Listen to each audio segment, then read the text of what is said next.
నరేష్ అన్న, మైబాద్ జిల్లా మల్యాల గ్రామం మేకేతన్న.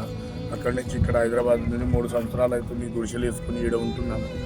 పాప డెలివరీ కోసం అమౌంట్ తీసుకొచ్చి ఎంత తీసుకొచ్చినా 38,000 రూపాయలు ఉన్నాయన్న. 38,000 రూపాయలు మొత్తం కాలిపోయినాయి అన్న.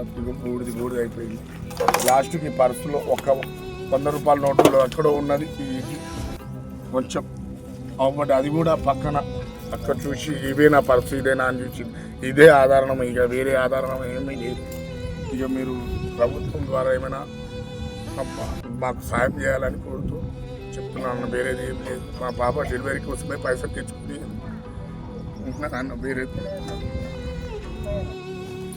నిన్ననే పాపకు ఇంటికి పంపించాలనే ఆలోచనతో ఈ పండ్లు పలారాలు దొరకవు ఇక్కడ, ఈ బత్తాయిలు, ఈ మామిడికాయలు, ఈ పుచ్చకాయలు, మళ్ళీ దాంట్లో సపోటాలు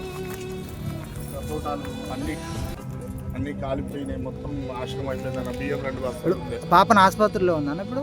హాస్పిటల్లోనే ఉందన్న. కొంచెం భయపడ్డది. మా అన్నోళ్ళ దగ్గర చిలకనగర్లో హాస్పిటల్లో ఉన్నది. ఇక ఆడ గ్లూకోజ్ లెక్కించి అన్నీ చూసుకుంటుండు.